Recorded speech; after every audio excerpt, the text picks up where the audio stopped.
Today we're going to paint a beautiful unicorn painting. I'm going to show you step by step how to use your supplies like a real artist. All right, are you ready? Let's get started. First, let's make sure we have all of our supplies. You should have a really nice placemat covering your area, a canvas, a cup of water, a palette, a large paintbrush, a small paintbrush, a palette knife, and a rag. Now, let's make sure we have all of the colors that we're going to need. You're going to need black, purple, red, yellow, white, and blue. Don't throw this bag away though. You're going to use this again later. Let's get started. First thing we're going to do is use our palette knife and put a small amount of yellow onto our palette. A small amount of yellow. You're just going to use the very tip of that knife and scrape on the side of the plate just a little bit of yellow. Then I'm going to use my rag and wipe that palette knife clean. Next, I'm going to grab my large brush and I'm going to get it nice and wet. Now I'm going to barely touch the yellow. I don't want to make it go crazy all over the plate. I'm just going to barely touch it. And see how it's kind of getting all liquidy and runny and all over the place? That's how you want it to be. Because now we're just going to paint the whole canvas yellow. Everything is going to be yellow. And you might be thinking, I do not want my unicorn to be painted yellow. That's okay. This is going to be our underpainting. Artists apply an underpainting for a couple of different reasons. One, they use it to create a new tone underneath their pure color. Two, were you a little bit scared to paint on a clean white canvas? Well, this helps relieve that stress. It's like, oh my goodness, I'm just painting with yellow all over the place. I don't have to worry about making a mistake. And number three, this helps your other colors later on stick better. You notice when you're painting with the water and the paint, some parts are kind of like bubbly and weird and it's kind of hard to get the paint to stick to it. You don't want that to happen to your actual picture. So this helps make that paint stick better later on. So if you get big clumps of yellow on there, make sure you thin them out. Just keep using water to kind of make a wash on there. You don't want it to be thick. You want it to be thin for right now. If you want to paint the edges of your picture, go right ahead and paint the edges. If you get kind of like streaks showing or rough parts, it's okay. It doesn't have to be perfect. Guess what? None of this yellow is going to show later on. Now we are going to set that yellow painting aside and we are going to do what artists call setting the palette. That means we are going to get all of the colors ready that we are going to be using in our final picture. The colors that I'm going to use are pink, light yellow, lilac, mint green, white, black, red, and blue. Uh-oh, are you thinking, wait a minute, I didn't get all of those colors. I only got black and red and purple. What is she talking about? It's okay. We're going to make all of those colors and I'm going to teach you how. First thing you're going to do, and again, this is going to seem kind of weird. With your palette knife, you're going to make five piles of white on your palette. So I take a scoop, about a tablespoon if you're someone who likes to bake. Maybe not that big, maybe a little small. And you're gonna make 5 of those on your plate. Notice again how I'm scraping on the edge of that plate, trying to get as much paint onto the plate as I possibly can. Also notice I'm leaving a little bit of space in between each one of those piles because I don't want those colors later on to kind of run together. So I'm leaving some space. I have to take my rag and again, I'm gonna wipe that palette knife super duper clean. Okay, so my palette knife is super clean and now I'm going to dip it into the red. This time, I'm only going to take what I call a dollop of red. That means just a little bit less than I took of the white. And I'm gonna put that in a different pile on the side of my plate. Now, I'm not going to wipe off my red knife. What I'm going to do is add a little bit more red to the tip of my knife. Then I can start to use the tip and stir and mix and stir and mix. And hey, check it out. I've got pink. I don't want to stir and mix and go crazy all over my plate, right? I want to try to keep it in just that one little pile. If you're satisfied with your pink, scrape that knife off as good as you can on the side of that plate. And then you can wipe it on your rag. Here we go. We are ready to make a nice, light, sunny yellow. Guess what?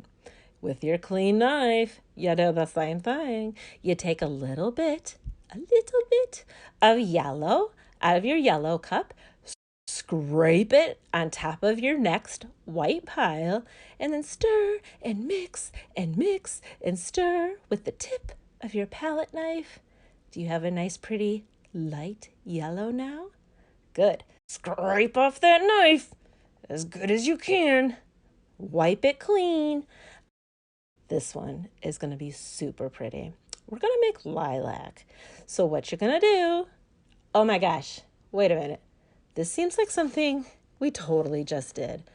I'm going to take a little itty bitty scoop of purple and I'm going to mix it on top of the other white pile, the third white pile we're on now, right? And mix and stir and mix until I get the color that I want. You may have noticed we are always mixing the color into the white. This is a little special artist trick I want to share with you right now. Whenever you are mixing two colors together, you always want to mix the darker color into the lighter color. So always have a dollop or a pile or a little itty bitty bit of the light color on your palette first, and then put the darker color into it. Because you can always keep getting darker, but trust me, it is nearly impossible to keep getting lighter. Now, this is what we're going to do. This one's a little bit tricky. It's the tough one. Make sure your knife is really clean. This time you're going to take a little small dollop of yellow. Scrape it on top of your fourth white pile and then clean your knife off. Then take your palette knife and get a little dollop of blue and scrape that on top of your fourth white pile as well. You probably already know this, but yellow and blue are primary colors, and when they mix together, they make green. Yellow and blue make green. So when you stir and mix and mix and stir with that large pile of white, you're going to get a beautiful mint green.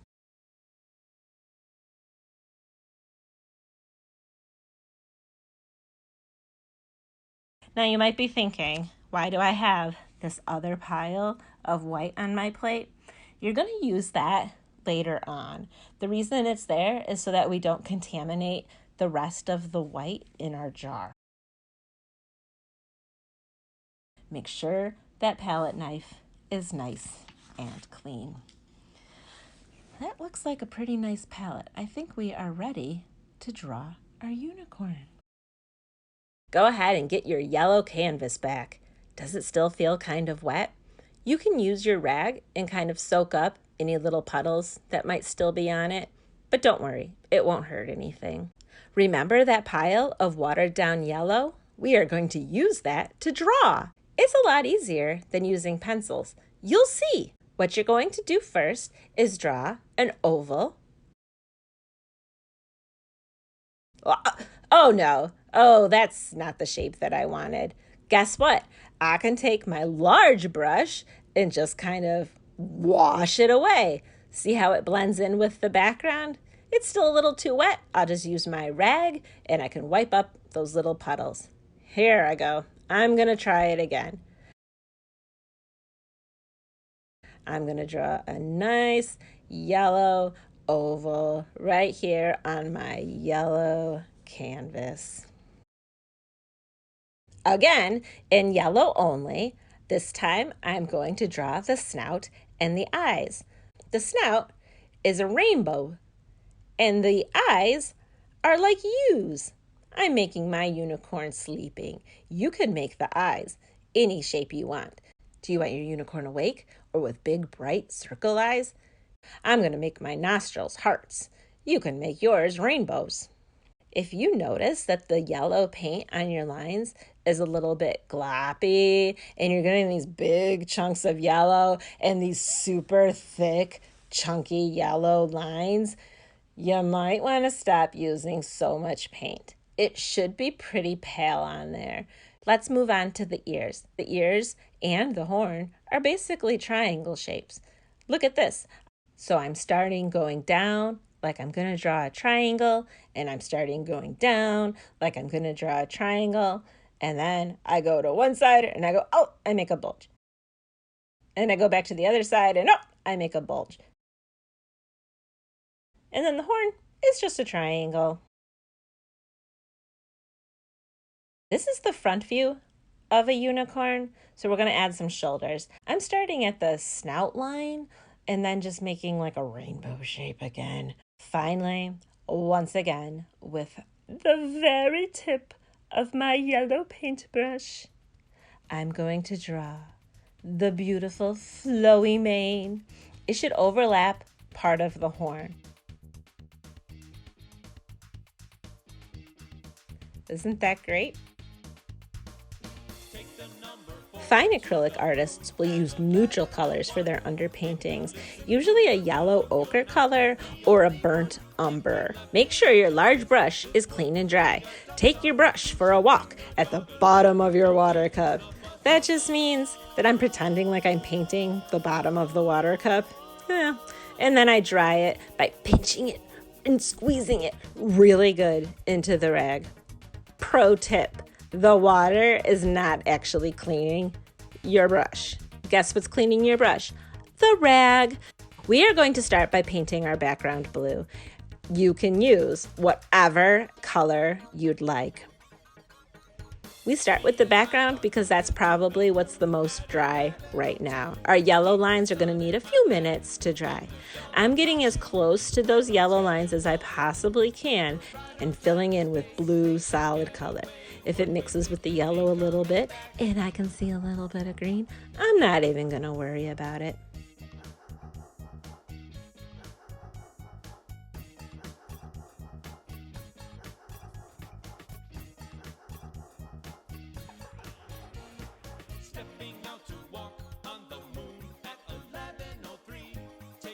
I'm also going to paint the edges of my canvas blue.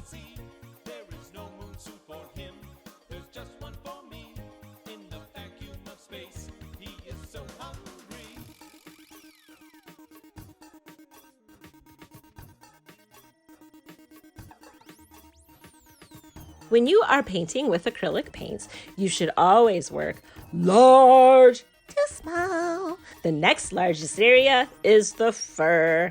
I'm going to paint my fur white. Again, you can use whatever color you would like. Of course, I have to take my brush for a walk at the bottom of my water cup.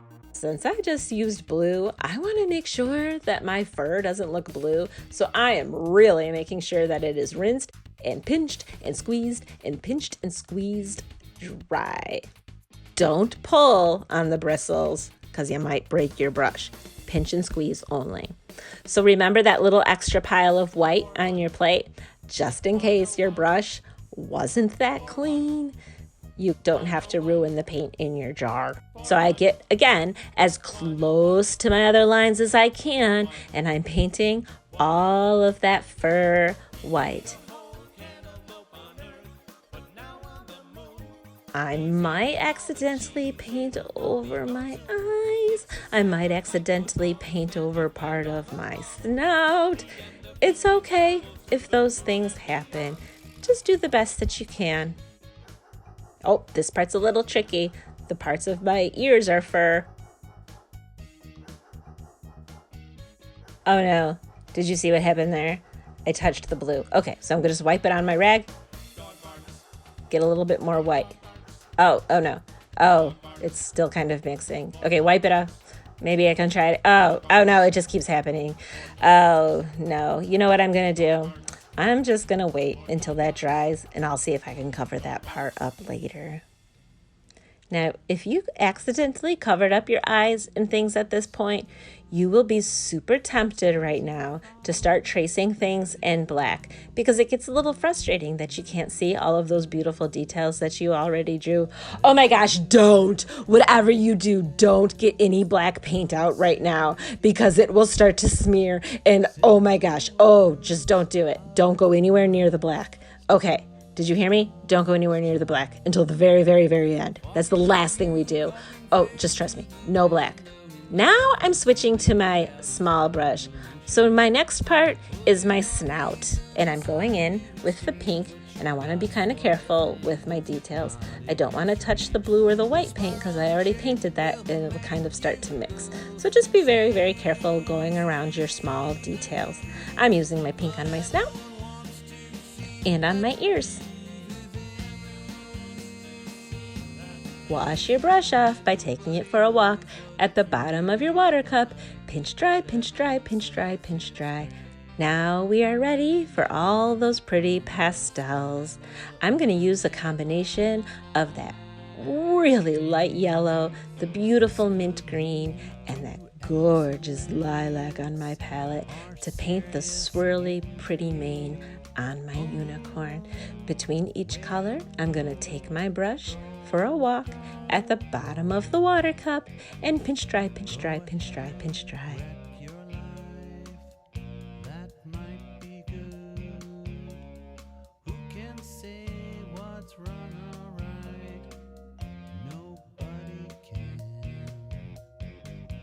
Your hands and you fall through the window and clawing at nothing, you drop through the void.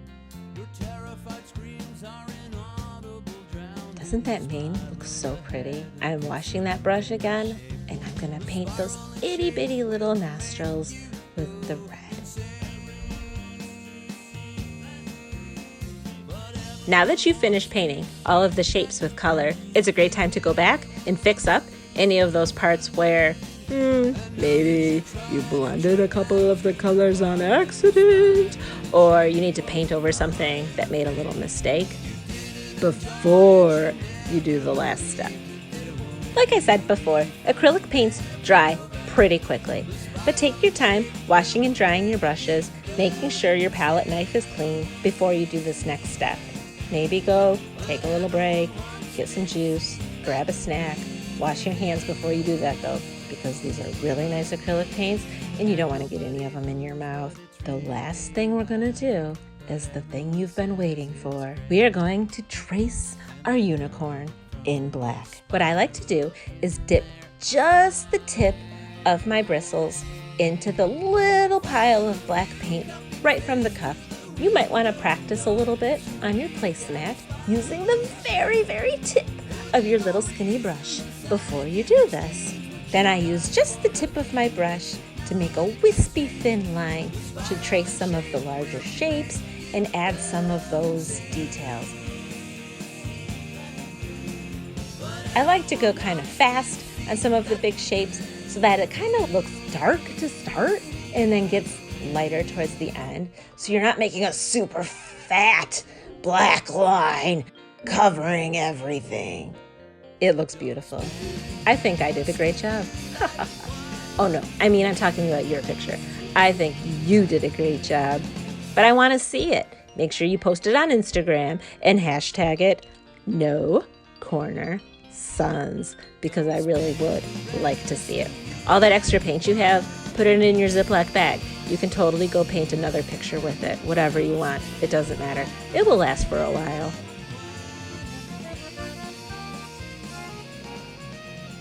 Thank you so much for watching. Hey everybody, thanks for watching my video. Don't forget to click like and hit subscribe below. Thanks. Ooh, dog barks. Are you gonna be in my video, guys?